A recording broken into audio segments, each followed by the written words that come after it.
Сәлем қыздар, бүгін біз сіздермен кофенің тек қана жағымды, пайдалы жағымен бөлісетін боламыз. Кофені таңертең ішеді, оны бәріміз білеміз. Сол таңертең ішкен кофе пайдалы екен, адамды күйзелістен, стресстен қорғап, көңіл күйді көтереді екен. Және де осы кофенің қант диабетінің шалдығу қаупін 7%-ға төмендетеді екен. Әсіресе 65 жастан асқан кісілерге кофе ішуді мамандар кеңес береді, өйткені бұл есте сақтау қасиетін арттырады екен. Кофені дәрі ішіп жүргенде ләжі болса тоқтатқан дұрыс, өйткені дәріге де әсер етеді дейді мамандар.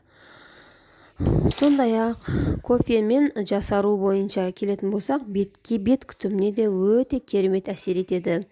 Кофені мұздатқыштарда өзінің арнайы қалыптары бар, 4 бұрышталған кубикталған сол қалыптарға кофені қоюлатып құйып, қатырып алып, таңертең тұрғанда көз айналасын бетті сүртіп шықсаңыз, жасаруға көмектеседі екен.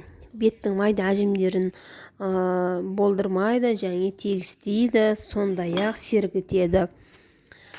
Жаңадан демделген ыстық кофені ватный дискі бар ғой, мақтаға батырып алып, сол жылыдай ыстықтай бетті сүртсе, ол деген бетті тазартып қана қоймай, серпімділік сыйлайды екен. Ол да әжіммен күреседі екен.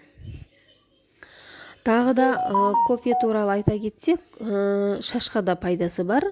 2 жұмыртқаның сарысымен кофенің ұнтағын жақсылап араластыру арқылы шашыңызға маска етіп жақсаңыз, онымен ұстап жусаңыз, шаштың қалыңдауына, жылтырауына, түсуіне өте пайдалы екен.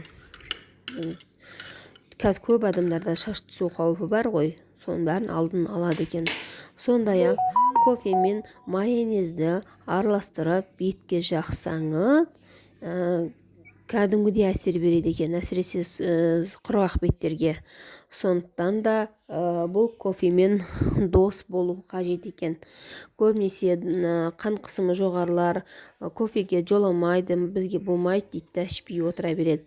Ләж болса сол қан қысымын реттеп, кофе ішуге әуестенген дұрыс екен. Бұл жүрекке пайдалы екен кофе. Сондықтан да тек қана болмайды деп шектеп қана қоймай, оны да реттеп қолданған дұрыс екен. Сіздермен бірге болған Ақмарал Исақова.